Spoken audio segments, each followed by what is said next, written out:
કહેવાય માટે આભાર માનીએ છીએ જે આ સમય ટૂંકો હોવા છતાં પણ જે મહેનત કરીને પ્રેક્ટિસ કરીને સ્તુતિના અને આરાધનાના ગીતો દ્વારા અમને બધાને દોરી એટલા માટે ફરીથી આભાર માનીએ છીએ. આ વર્ષની સેવાના માટે પણ તમારી કદર કરતા આભાર માનું છું.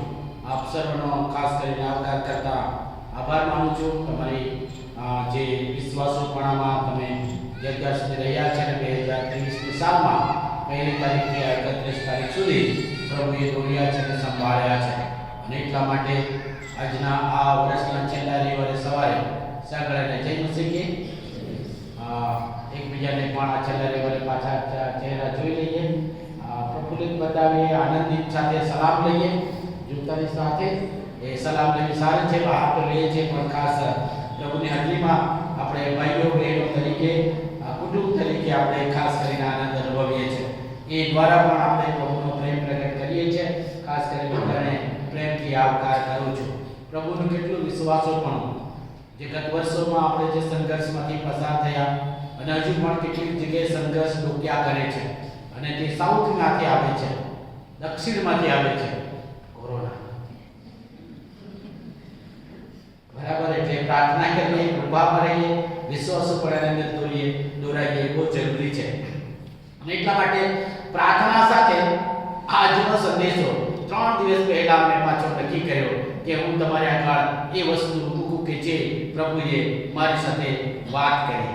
અને એટલા માટે ફરીથી આપણે એ નાતાલના માહોલમાં જે પ્રભુ ઈસુ ખ્રિસ્તના જન્મના વખતના જે ઘટનાઓ બની, એ જન્મના સમયથી 2 વર્ષની અંદર જે બાબતો બની તેમાંની એક ઘટના આપણે આજે લેવા માંગીએ છીએ અને તે છે પૂર્વથી માર્ગની મુલાકાત અને તારાની દોરવણી.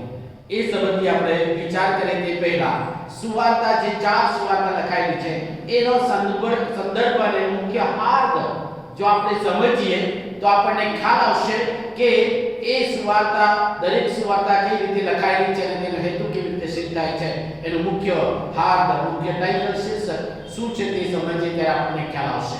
આવો આપણે સમજવા માટે પ્રભુની પાસે દોરવણી માંગીએ, પ્રાર્થના કરીએ. અમારી પ્રાર્થના સાંભળનાર અમારા જીવંત અને મહાન પ્રભુ, ધન્યવાદ કરીએ છીએ તમારા પવિત્ર વચનોના માટે. જે વચનો વાંચવામાં આવ્યા છે એ દ્વારા તમે અમારી સાથે વાત કરો. અને પ્રભુ, જે પ્રમાણે આ વર્ષના આ છેલ્લા દિવસ સુધી તમે સંભાળ્યા તેમ આવનાર વર્ષમાં પણ તમે કૃપા આપો. એટલા માટે વચનની સાથે તમારું પ્રગટીકરણ જાહેર કરો. એ વચન પાળવા માટે અમને સમજણ આપો. પવિત્ર આત્માદેવ શિક્ષક બનીને અમારી સાથે વાત કરો. અમે બધા તમારા હાથમાં સોંપાઈ છે. પ્રાર્થના મુક્તિદાતા પ્રભુ ઈસુ ખ્રિસ્તના નામમાં માંગીએ છીએ, આમીન. દર રવિવારે અને દર આપણે ભેગા થઈ અને પ્રભુનું વચન આપણે મહત્વનું સ્થાન આપીએ છીએ. પવિત્ર શાસ્ત્ર આપણને શીખવે છે ઈશ્વરના વચનો વાંચવાથી અને સાંભળવાથી વિશ્વાસ ઉત્પન્ન થાય છે અને વિશ્વાસથી આપણે પ્રભુનો સ્વીકાર કરીએ છીએ, આપણું તારણ થાય છે અને દ્વારા આપણું જીવન પ્રભુની સાથેના સંબંધમાં વૃદ્ધિ પામે છે. જે 4 સુવાર્તા લખવા માટે પવિત્ર આત્માએ 4 વ્યક્તિનો ઉપયોગ જે કર્યો તે જુદી જુદી રીતે છે. માર્ક જે સુવાર્તા લખે છે એ સુવાર્તામાં માર્ક પ્રભુ ઈસુ ખ્રિસ્ત એક સેવક તરીકે રજૂ કરે છે અને એટલા માટે એ સેવા કરવાને આવ્યો, સેવા કરાવવા માટે નહીં.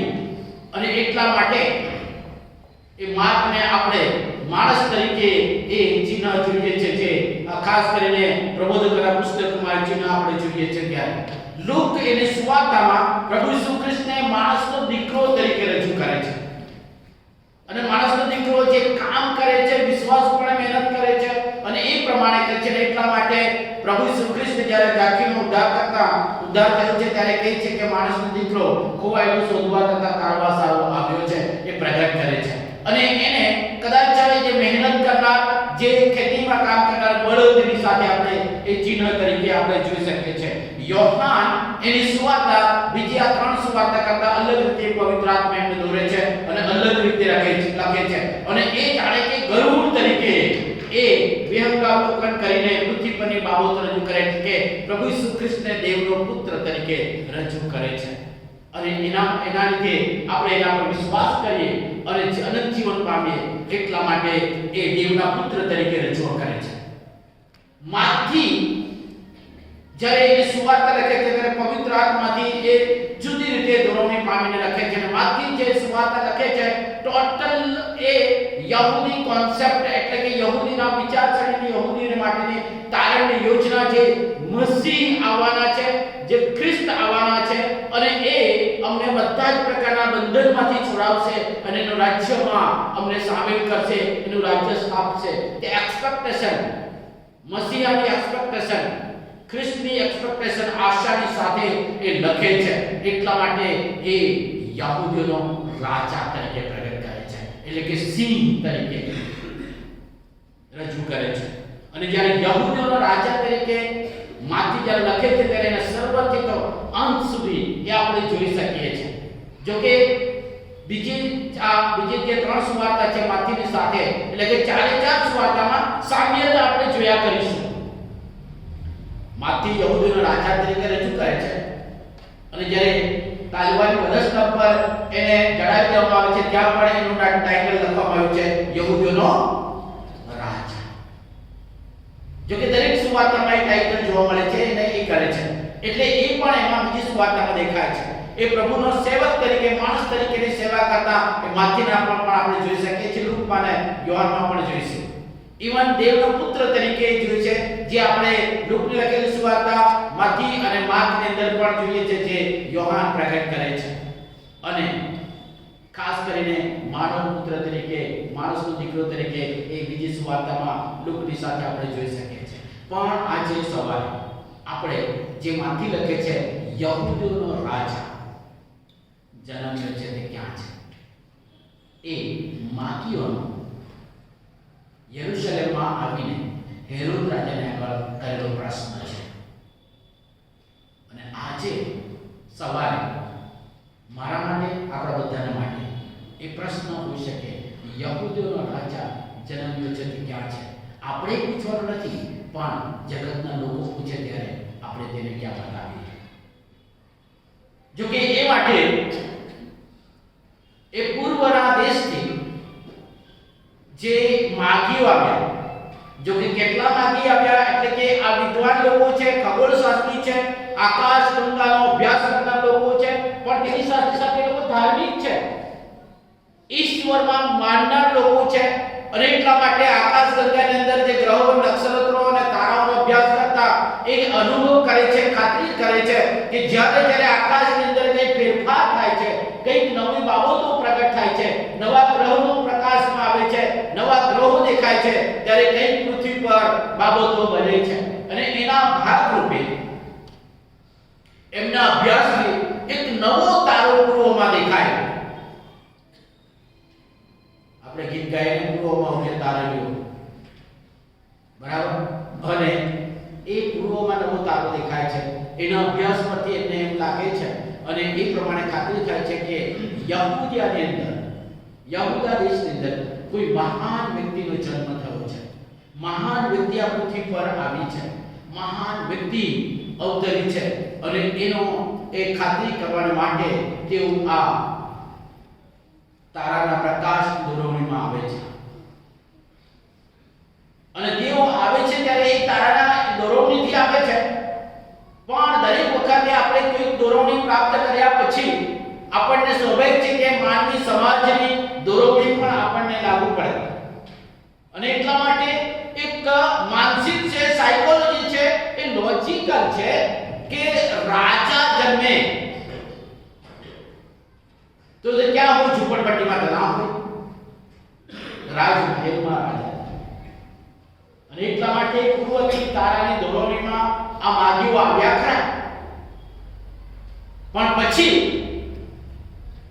એ યરુશલેમમાં હેરોદ રાજાની પાસે ગયા અને ત્યાં એમણે પૂછ્યું, કારણ કે રોમન જે સરકાર હતી, રોમન રાજ્ય હતું, તેની અંદર હેરોદને એ યહૂદિયા દેશના એક રાજા તરીકે એમણે નિમ્યા હતા અને એ રોમન સરકારની અંદર એ રાજા તરીકે રાજ્ય કરતા હતા. અને એટલા માટે તેઓ બાકીઓ આ હેરોદ રાજાની પાસે ગયા અને પછી પૂછ્યું કે યહૂદિયા અને અંદર જે રાજા જન્મ્યા છે તે ક્યાં છે? હેરોદ રાજા એવા પ્રકારનો રાજા હતો જે રોમન સરકારનો એક ગુલામ તરીકે જ નહીં પણ એમનો વિશ્વાસુ બનવા માટે કોશિશ કરતો અને યહૂદીઓને પણ ખુશ કરવા માટે એમણે યરૂશલેમનું મંદિર બાંધ્યું, જે હેરોદનું મંદિર કહેવાય. પડી ગયેલું, તૂટી ગયેલું તેને સમારીને ફરીથી બંધાવ્યું હતું કે જેથી યહૂદી લોકો પણ એમને ચાહે. એમણે ધાર્મિકતાને લીધે, વિશ્વાસને લીધે નહીં કર્યું, પણ એમનું જે સત્તા ટકાવી રાખવા માટે કર્યું. અને એટલા માટે જ્યારે માગીઓ એમને એમની પાસે આવીને પૂછે છે કે યહૂદીઓનો જે રાજા જન્મ્યો છે તે ક્યાં છે, ત્યારે એને વધારે પ્રશ્ન થયો, તેની સાથે સાથે ગભરાયો. બાઇબલમાં લખવામાં આવ્યું છે કે તે ગભરાયો અને તેની સાથે આખું યરૂશલેમ પણ ગભરાયું. પવિત્ર શાસ્ત્રએ પ્રગટ કરે છે સુવાર્તાની અંદર કે જ્યારે પ્રભુ ઈસુ ખ્રિસ્ત જગતમાં અને યરૂશલેમમાં આવે છે ત્યારે યરૂશલેમના આગેવાનોના અધિકારીઓ ગભરાય છે. ઈવન જ્યારે ગધેડાના વછેરા પર બેસીને યરૂશલેમમાં પ્રવેશ કરે છે ત્યારે આખું યરૂશલેમને ખળભળી ઉઠ્યું અને ત્યાંના આગેવાનો અધિકારીઓ બધા ગભરાયા. એ બાબત બને છે કારણ કે એક જુદી બાબતો જે માણસ સ્વીકારે છે, માને છે, તેના કરતા જુદી બાબત બની છે. અને એટલા માટે હેરોદ રાજાની સાથે આખું યરૂશલેમ ગભરાયું. એટલે કે આ એક્ઝેજરેશન છે, એટલે કે વિસ્તૃતિકરણ છે. રાજા અને તેના માનીતા ચાકરો, માનીતા અધિકારીઓ બધા જ ગભરાયા. એ અર્થમાં આ કહેવા માંગે છે કે મારા કરતા બીજો રાજા કોણ? મારે સ્થાન લેનાર બીજો કેવી રીતે હોઈ શકે? અને એ સેન્સમાં એને આંતરિક ગભરાટ થઈ, બીક લાગી અને તેની સાથે એમના માનીતા અધિકારીઓ બધા જ એમના લાગતા વળગતા બધા જ ગભરાયા. અને પછી તપાસ કરતા જે શાસ્ત્રીઓ અને વિદ્વાનોએ જણાવ્યું કે યહૂદિયાના બેથલેહેમમાં એનો જન્મ થયો છે. અને તે સાંભળીને માગીઓ જાય તે પહેલા માગીઓને કહે છે, ખાનગીમાં બોલાવીને, મતલબની વાત હંમેશા પ્રાઇવેટ કરવામાં આવે છે, કાનમાં ઘૂસઘૂસ કરવામાં આવે છે. એ આપણે જોઈએ છે ક્યારે પણ કંઈક બાબતો મતલબની વાત કરવાની હોય ત્યારે એ બાબત બને છે. અને એટલા માટે ખાનગીમાં જઈને એમને બરાબર તારો કઈ વેળા દેખાયો છે, ક્યારે દેખાયો છે, બધી બાબતોની તપાસ કરીને પછી કહેવું કે તમે જાઓ, બાળકને સારી રીતે શોધ કરો અને પછી આવીને મને પણ ખબર આપો કે હું પણ આવીને તેનું ભજન કરું. પર્પસ, હેતુ અલગ છે. માગીઓ જે આવ્યા છે તે એ રાજાનું ભજન કરવા માટે આવ્યા છે, રાજાને માનવા માટે આવ્યા છે, રાજાનું સન્માન કરવા આવ્યા છે, રાજાની ખાતરી કરવા માટે આવ્યા છે. અને એટલા માટે તેઓ રાજાનું ભજન કરવા આવ્યા છે. તેની જાણ જ્યારે રાજા હેરોદને થઈ ત્યારે એમના હૃદયમાં જે બીક અને એનું સ્થાન જતું રહેશે એ બાબતો ધ્યાનમાં રાખીને એમણે માગીઓને એ પ્રમાણે મોકલાવ્યા. મતલબ અલગ અલગ. ઘણી વખત આપણે બાહ્ય મતલબ થી એક બાબતો બતાવીએ અને પછી આંતરિક મતલબથી બીજી બાબત બતાવીએ. ઘણી વખત હું અને તમે હેરોદ રાજાની જેમ વર્તન કરીએ. બહારથી આપણે સારું દેખાડીએ છીએ, બહારથી આપણે સ્વીકાર્ય દેખાડીએ છીએ, બહારથી આપણે વાહવા દેખાડીએ છીએ. એટલા માટે ઘણી વખત કદાચ આપણે શું કે સલામ લેવાનું હોય તો સલામ પણ લઈ નાખીએ, ભેટવાનું હોય તો ભેટી પણ નાખીએ, પણ હૃદય તો અંદરથી જુદું હોય. તમે અનુભવ કરો? કારણ કે આપણામાં ઢોંગીપણું છે અને પ્રભુ ઈસુ આ કરી પણ ના ચલાવે. અને એટલા માટે આપણે કહીએ છીએ કે વી આર વન, આપણે એક છે પ્રભુમાં. આપણે સલામ લઈએ છીએ કે મેં હૃદયથી તારું સન્માન કરું છું જેમ પ્રભુ મારું સન્માન કરે છે. એટલા માટે કદાચ પ્રભુએ એ બાબતો બરાબર શીખવી કે જેમ અમે અમારા રોમીઓને માફ કરીએ છીએ તેમ, પછી આગળનો વાક્ય તમે અમારા માફ કરો. જ્યારે બોલીએ ત્યારે વાહને ખાતે કરીએ. હેરોદ રાજાની જેમ મતલબી જીવન પ્રભુ પસંદ કરતા નથી.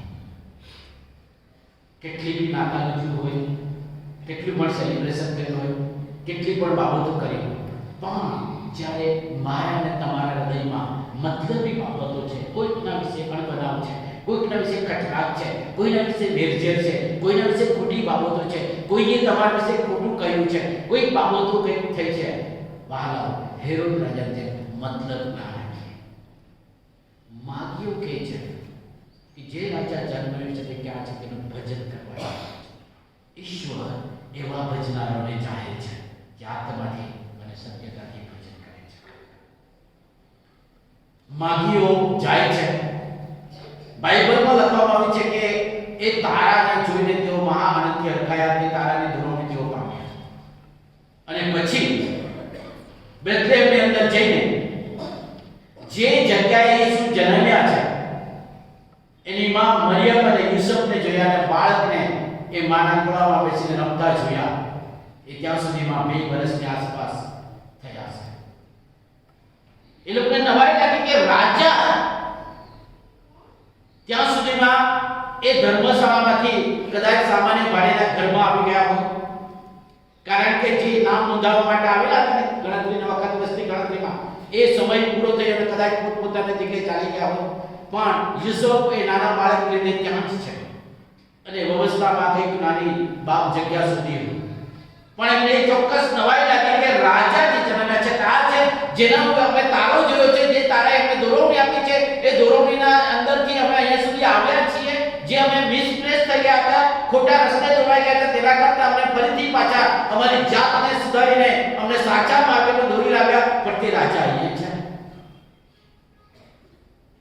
લુકને લખેલી સુવાર્ત લખી છે જેને 7મી કલમ કહે છે કે તેને જન્મશાળામાં કોઈ જગ્યા ન હતી, એટલા માટે તેને ગભાણમાં સુવાડીને લુગડામાં લપેટીને ગભાણમાં સુવાડ્યો. એ રાજા હવે માથી જે રાજા તરીકે રજૂ કરે છે તેનું કારણ પણ આ છે.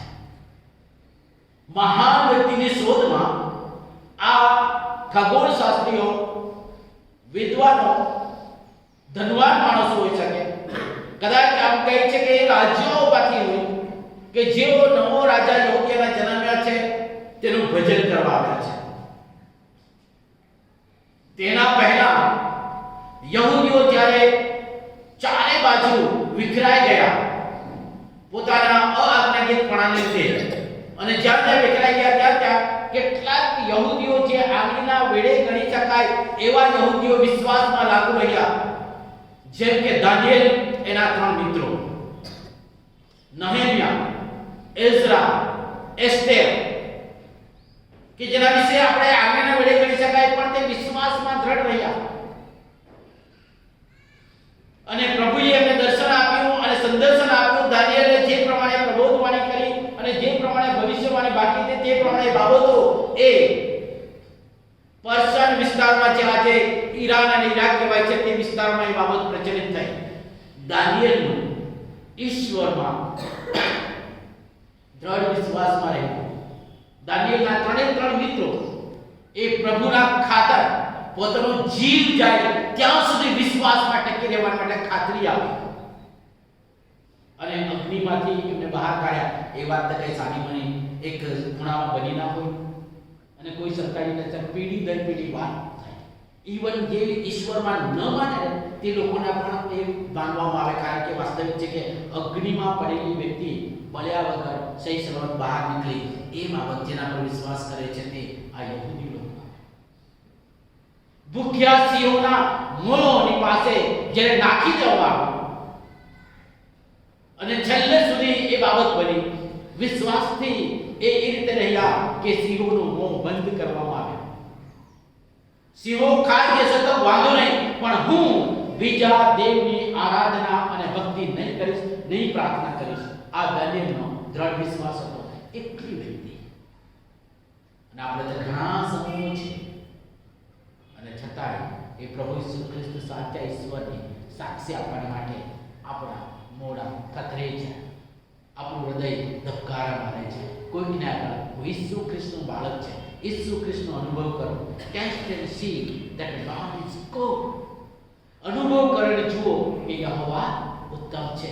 એ બાબત એ વિદેશમાં દાનિયેલ જે વ્યક્તિ ઉભી રહી અને એટલા માટે સિંહોના મોંમાંથી એને બહાર કાઢવામાં એ વાતમાં તે બેસી ગઈ હશે અને પ્રબોધવાણી દ્વારા જે બાબત કહે છે મસીહના સંબંધમાં, ન્યાયના સંબંધમાં, કાર્યના સંબંધમાં. અને એટલા માટે આ પૂર્વથી માગ્યો આવ્યા એ બાબતનો કે યહૂદીઓમાં જે જન્મ્યા છે, યહૂદીઓના રાજા તે ક્યાં છે એ શોધ કરવા આવ્યા. વાલા, એ યહૂદીઓના રાજા એ આપણો તારનાર છે. એ જન્મ્યા છે પણ આજે ક્યાં છે?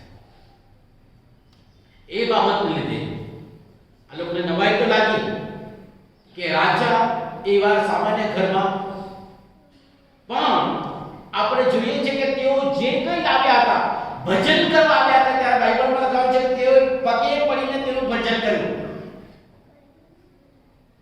They worshiped God. નવા જન્મેલા રાજાને પગે પડીને ભજન કર્યું એટલે કે સંપૂર્ણતાથી આરાધના કરી, ભજન કરી, સ્તુતિ કરી અને પોતે જે હેતુસર આવ્યા છે તે પ્રમાણે સમર્પિત થયા. પણ તેની સાથે સાથે સ્તુતિ અને ભજનનો એક ભાગ છે કે અર્પણ કરવું, પોતાની જાતનું, પોતાની પાસે જે કંઈ છે તે. અને લખવામાં આવ્યું છે તે પ્રમાણે સોનાનું અર્પણ કર્યું. સોનું કિંમતી છે, મૂલ્યવાન છે, સૌથી વધારે મૂલ્યવાન છે અને બધા જ લોકો પસંદ કરે છે. કદાચ કોઈક વ્યક્તિ હશે કે જે સોનાને સામાન્ય ગણતું હોય, કારણ કે એ બહુ જ મૂલ્યવાન છે અને બધાને ગમે છે. જેને જેટલું ગરમ કરે તેટલું ચળકાટ મારે છે અને એટલા માટે એ કિંમતી વસ્તુ છે. અને એ કિંમતી મૂલ્ય એ કોની પાસે હોય? રાજાની પાસે હોય. એ અર્પણ દ્વારા એ દર્શાવે છે કે એનું દૈવીપણું, એનો પ્રકાશ, એનું અજવાળું, એનું જીવન, એ બધી બાબતો ઈશ્વર તરફથી આવી છે અને ઈશ્વર તરફ લઈ જવા માટે બધા લોકોને આપવામાં આવી છે. અને એટલા માટે આપણે નાતાલના દિવસે જોયું, નાતાલના આગલા રવિવારે જોયું કે શબ્દ સદૈવ થઈને આપણામાં વસ્યા. પવિત્ર, મહાન, સર્વશક્તિમાન, સર્વવ્યાપી, સનાતન ઈશ્વર જે કદી પણ પાપને સાંખી ના શકે, પાપ તેની સામે ટકી નહીં શકે, પાપી ના ઉભા રહી શકે, પણ એ હંમેશા માટે જીવન જીવે એટલા માટે પોતે એ સ્વર્ગનો વૈભવ અને ગૌરવ, મહિમા છોડીને માણસ બન્યા. અને એટલા માટે એ રાજા છે, કિંગ ઓફ કિંગ, રાજાઓના રાજા અને લોર્ડ ઓફ લોર્ડ, પ્રભુના પ્રભુ છે. એટલા માટે આપણને પ્રભુ ઈસુ ખ્રિસ્તે પ્રાર્થનામાં શીખવ્યું કે તારું રાજ્ય, thy kingdom come. મારા હૃદયમાં, મારા જીવનમાં અને હું જ્યાં રહું છું તે બધે તારું રાજ્ય, ઈસુનું રાજ્ય. કારણ કે રાજા છે. રાજા છે એટલે આપણે તેની પ્રજા છીએ. રાજા છે એટલે એની આજ્ઞાઓ છે. રાજા છે એટલે તે પૂરું પાડે છે. રાજા છે એટલે તે સંભાળે છે. રાજા છે એટલે તે રક્ષણ કરે છે. રાજા છે એટલે તે સાજાપણું આપે છે. રાજા છે એટલે તે જીવન આપે છે. રાજા છે એટલે તે ભરપૂરીપણું આપે છે. અને રાજા છે એટલે બધી જ બાબતો એ પૂરું પાડે છે. એ રાજા છે. સામાન્ય નહીં, એટલા માટે સોનાનું અર્પણ એ બતાવે છે કે દેવી રાજા છે. વાહ, એ રાજાને હું ને તમે શું અર્પણ કરીશું? ઈશ્વરે જે આપ્યું છે તે. બીજું જે અર્પણ છે તે લોબાન છે.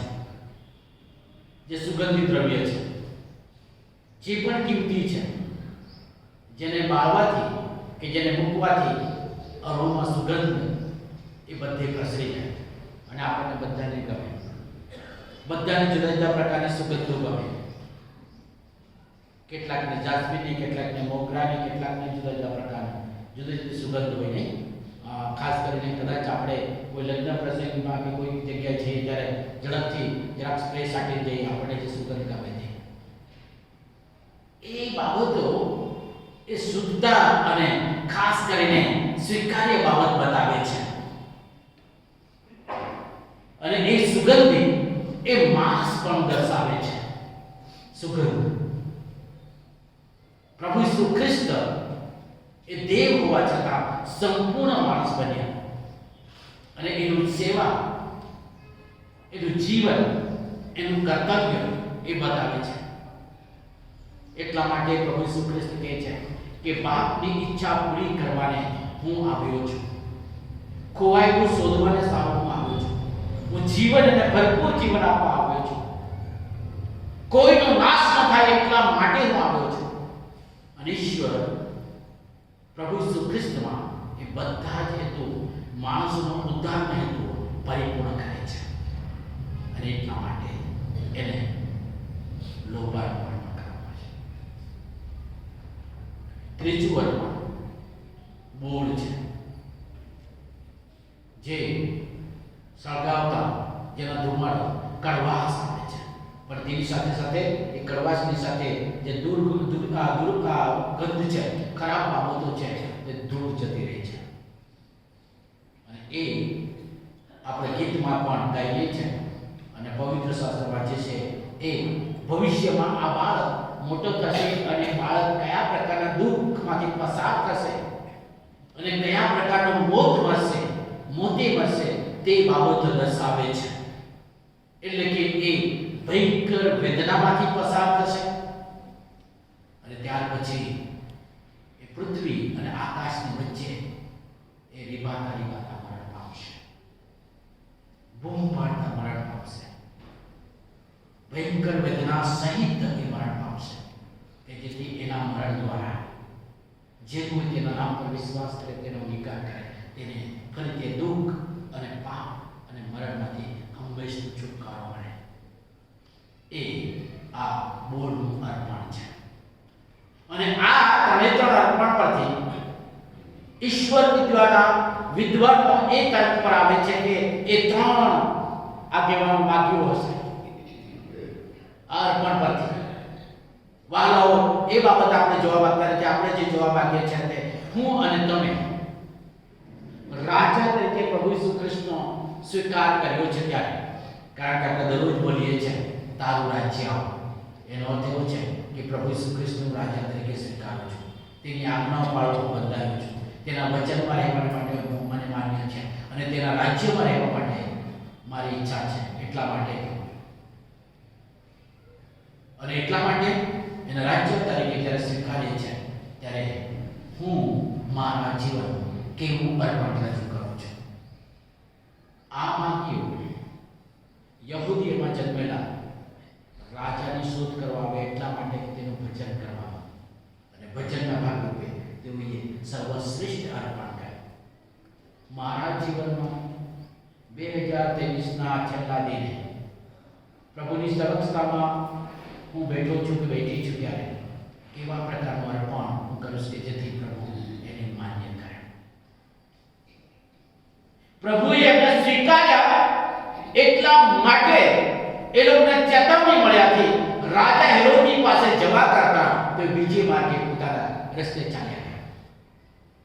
ઈશ્વરનો હેતુ, પર્પઝ ઓફ ગોડ ઇઝ ફુલફિલ્ડ. ઈશ્વરનો હેતુ પરિપૂર્ણ થયો. વાહ પ્રભુ, મારા અને તમારા દ્વારા એ ખોટા માર્ગે, નુકસાન કરતા, નાશ કરતા માર્ગમાં ત્યાં જવાનું, તેની સાથે સહમત થવાને બદલે યોગ્ય માર્ગમાં પ્રભુ આપણને દોરે. 2023ની સાલમાં પ્રભુએ જે દોરે એના કરતા વિશેષ યોગ્ય માર્ગમાં દોરે. એટલા માટે આપણી પોતાની જાતનો આપણને જે કંઈ આપેલા આશીર્વાદો સર્વશ્રેષ્ઠ અર્પણ કરીએ કે જે ભજન પ્રભુ આજે સ્વીકારે છે. એવા ભજનારોને પ્રભુ ચાહે છે. તારાના સંબંધમાં વિચાર કરીએ ત્યારે માગીઓ એની દોરવણીઓ આવે. તારાના સંબંધમાં ઘણો બધો અભ્યાસ કરવામાં આવ્યો, ઊંડાણથી જોવામાં આવ્યું. એક બાબત ચોક્કસ છે કે આ તારો એ વિશિષ્ટ તારો હતો, વિશિષ્ટ પ્રકાશ આપનારો તારો હતો અને એટલા માટે એ પ્રભુ ઈસુ ખ્રિસ્તના જન્મ વખતે જ પ્રગટ થયો. ત્યાર પછી જિંદગીમાં હવે પછી આકાશ ગંગાની અંદર કે કોઈ પણ જગ્યાએ પ્રગટ થનાર નથી. કેટલાક તારાઓ 100 વર્ષે, 200 વર્ષે, 400 વર્ષે, 500 વર્ષે કેવી રીતે પ્રગટ થાય છે. પૂછડ્યા તારાઓ કદાચ તમે આકાશની અંદર તમે જોયા હશે.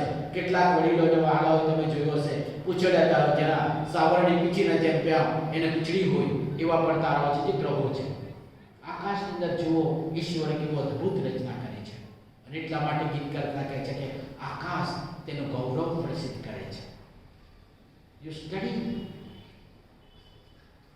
કે જેની અંદર ઈશ્વરે કેટલું મહાન કાર્ય કર્યું છે તે પ્રગટ થાય છે. અને એટલા માટે અમુક તારાઓ અમુક વર્ષે દેખાય. જો કે ગૌરવથી હું હજુ પણ કહી શકું, તમે સાંભળ્યું હશે હેલિનાનો તારો, જે સવારે 4 વાગે પૂર્વમાં દેખાય, 4 થી સવારે 5:30 સુધી 400 વર્ષ એક જ વખત દેખાશે.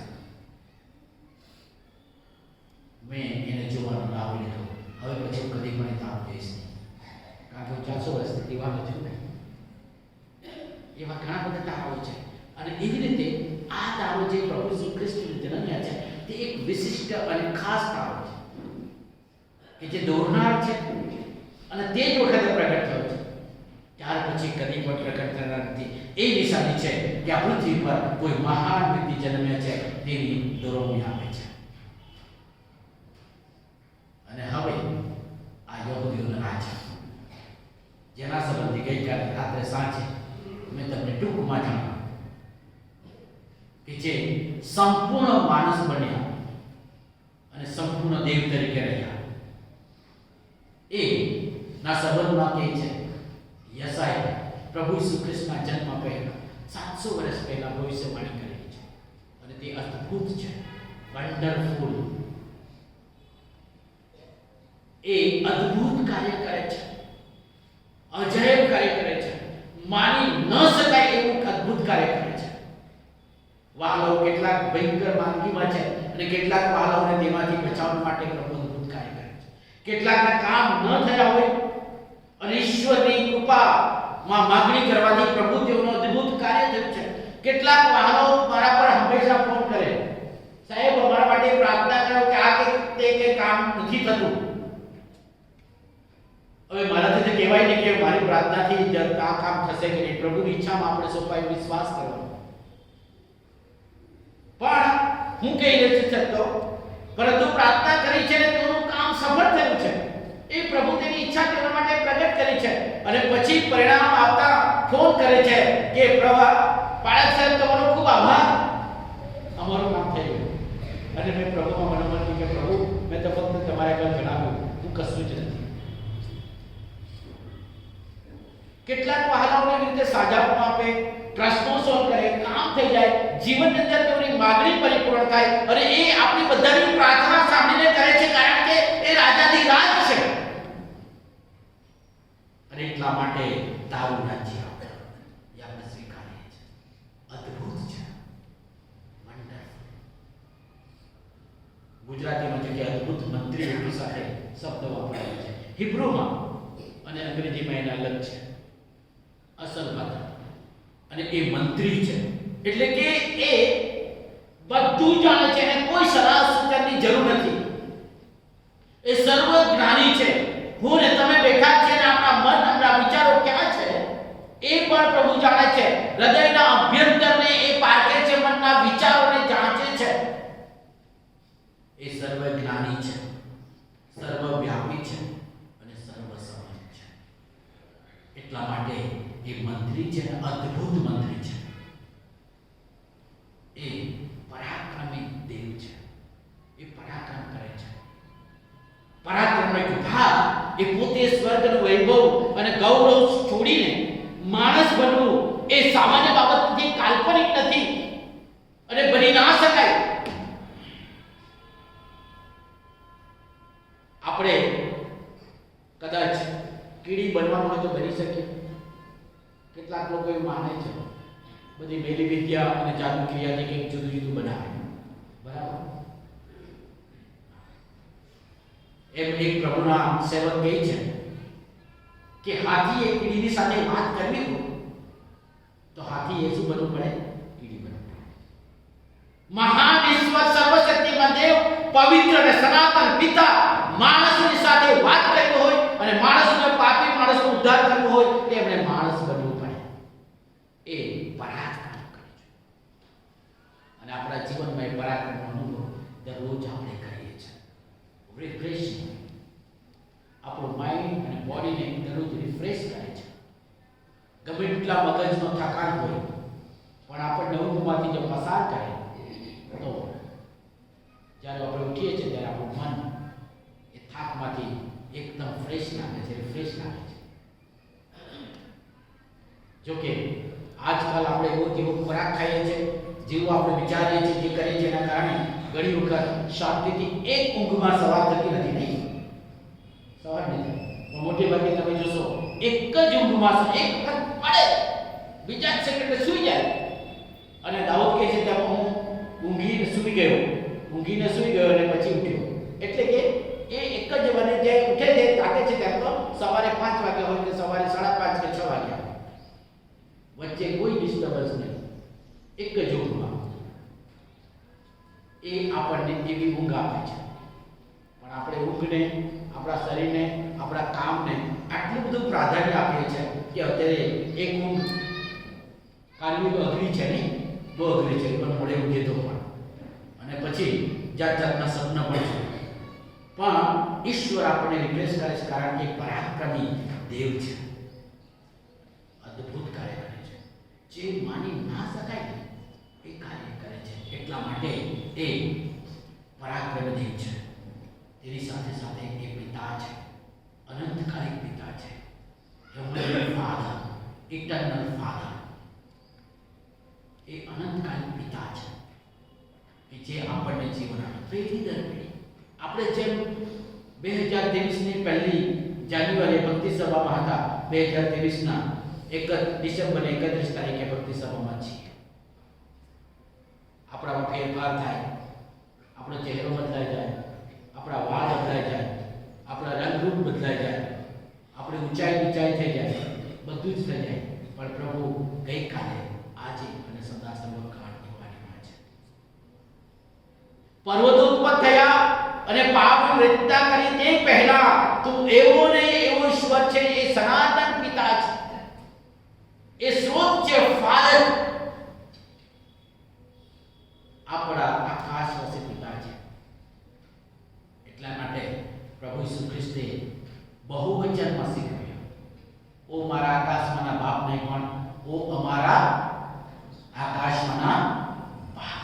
આપણા મારા ખાનગી નહીં, ઓ અમારા આકાશમાંના બાપ. એ સનાતન પિતા છે. અને એટલા માટે એ રાજા છે.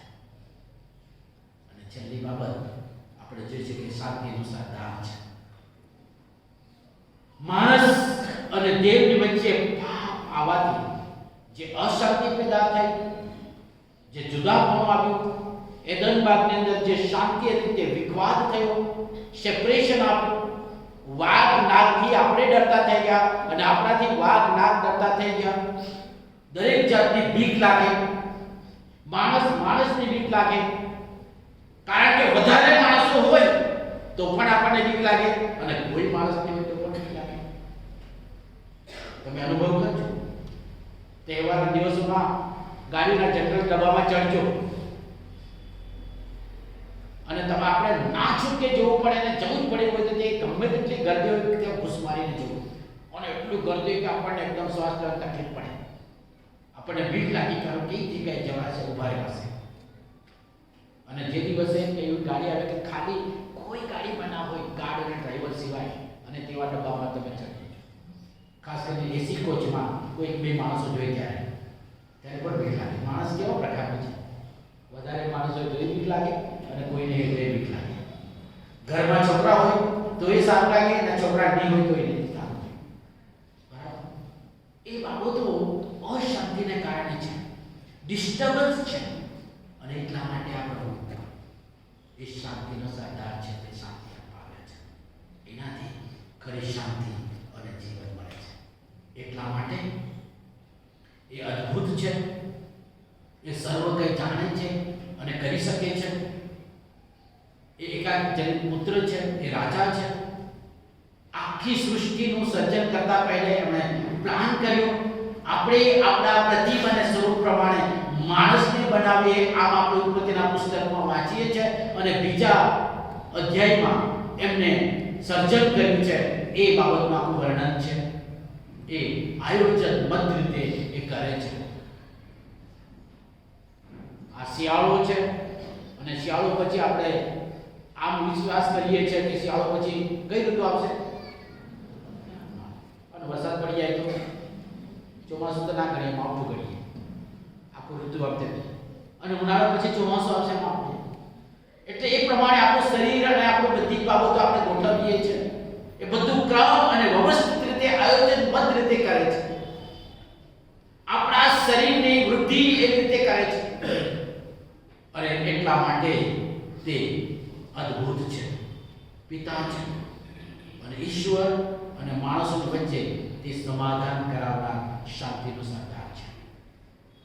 માણસો અને ઈશ્વરની વચ્ચે એ પોતાની જાતનું અર્પણ કરે કે જેથી હવે જે કોઈ તેના નામ પર વિશ્વાસ કરે તેનો નાશ ન થાય, પણ તેના જીવનમાં. એટલા માટે માગીઓ પૂછે છે, યહૂદીઓનો જે રાજા જન્મ્યો છે તે ક્યાં છે?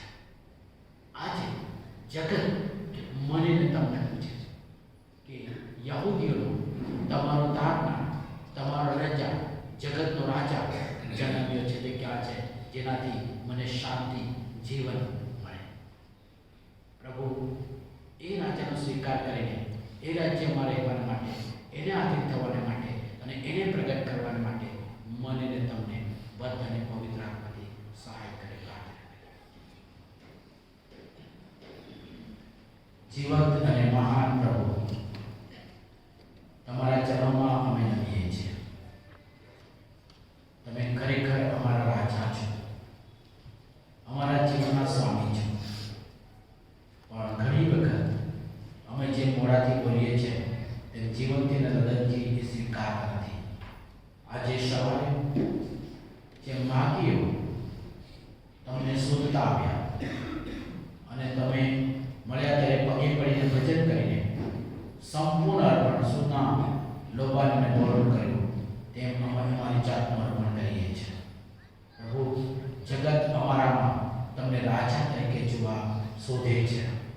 પ્રભુ, એ પ્રગટ કરવા, એ પ્રમાણે જીવન જીવવા મારી જાતનું અર્પણ કરું છું. તારા વચન દ્વારા મને દ્રઢ કરે. પ્રાર્થના પ્રભુ ઈસુ ખ્રિસ્તના નામમાં માગીએ છીએ. આમેન. વચનના પ્રકાશ